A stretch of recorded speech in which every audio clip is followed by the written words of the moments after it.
ரதியக்கா அடுப்படியில் அக்கா அன்றைக்கி என்ன செய்ய போகிறோன்னா வாழைக்காய் சட்னி பண்ண போகிறேன். இந்த மேலே உள்ள தோலை மட்டும் சீவிட்டு இந்த அடியில் உள்ளது இருக்கணும். லைட்டாக மேலே உள்ள தோலை மட்டும் எடுங்க.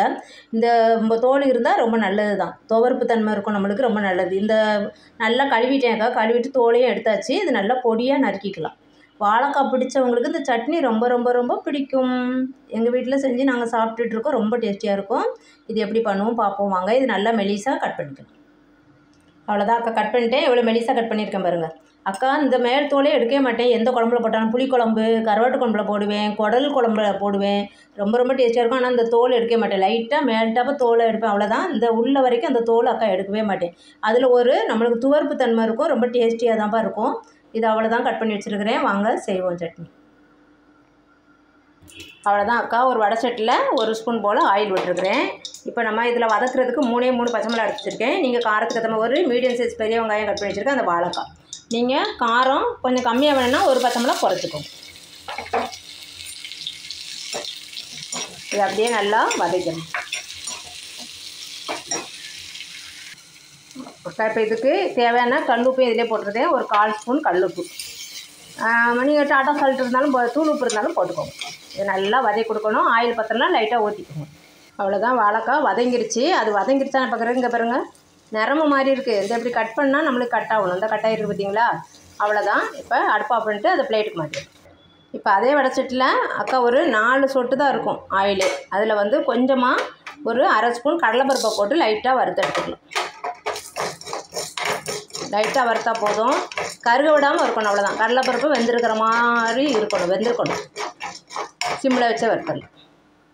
அவ்வளோதான், கடலைப்பருப்பும் வறுபட்டுருச்சு பாருங்கள். அப்படியே வடிகட்டி நம்ம ஏற்கனவே பிளேட்டில் மாற்றி வச்சதில் ஆற விட்டுறலாம். இது எல்லாம் அப்படியே ஃபேனில் நம்ம கொஞ்சம் ஆற வச்சிடலாம். ஆறிச்சு அக்கா மிக்ஸி ஜாருக்கு மாற்றிட்டேன். இப்போ இதுக்கு வாழைக்காய் வாய்வுன்னு சொல்கிறவங்களுக்காக, அந்த பூண்டு ஸ்மெல் பிடிக்கிறவங்களுக்கும் ரொம்ப ரொம்ப நல்லாயிருக்கும் டேஸ்டியாக. 3 பல்லு போட்டுட்டேன். ஒரு 1/2 கைப்பிடி அளவு தேங்காய் போட்டுக்கலாம். கொஞ்சமாக தான் போடுறேன் தேங்காய். சால்ட்டு ஏற்கனவே நம்ம போட்டுட்டோம். அவ்வளோதான். இதை தண்ணி ஊற்றி நம்ம சட்னி பதத்துக்கு அரைச்சிட்டு வந்துடும். வாட்டர் ஊற்றி அரைச்சிக்கலாம்.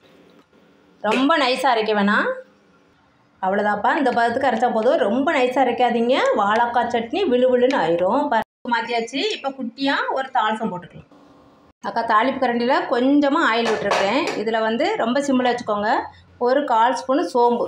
இந்த வாழைக்காய் சட்னி சோம்பு தான் போட்டு நம்ம தாளிக்க போகிறோம். இப்போது அதுக்கு சோம்பு கறியை விட்டுறாதீங்க. இப்போ கொஞ்சம் கறிவேப்பிலையும் ஒரே ஒரு காஞ்ச மிளகாய் போடுங்க. அடுப்பு ஆஃப் பண்ணிவிட்டு போடுங்கப்பா. அதை அப்படியே தூக்கி நம்ம இப்போ ஊற்றிக்கலாம். இப்போது அப்படியே எடுத்து தாளிசத்தை சட்னியில் ஊற்றிடலாம். சட்னி அடுப்பில் வைக்கக்கூடாது, தாளிசத்தை எடுத்து தான் அதில் ஊற்றணும்.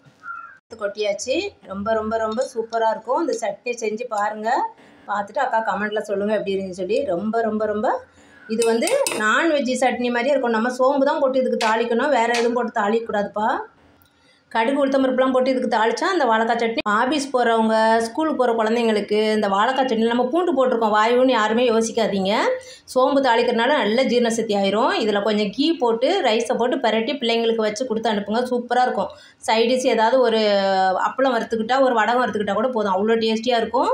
இதை நம்ம ஃப்ரிட்ஜில் வச்சுட்டு நைட்டு செஞ்சு ஃப்ரிட்ஜில் வச்சுட்டு கூட மார்னிங் எடுத்து அப்படியே சூடு சாதத்தில் சுட கொதிக்கிற நல்ல சூடாக வடித்த சாதத்தில் கொஞ்சம் கீ போட்டு கலந்து வச்சிட்டிங்கன்னா சூப்பராக இருக்கும்.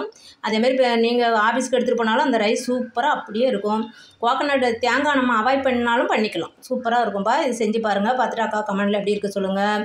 அக்காவுடைய வெரைட்டி ஆஃப் சட்னியில் இது 32 சட்னி வெரைட்டி செஞ்சு போட்டிருக்கிறேன் அக்கா ரதியக்கா அடுப்படியில்.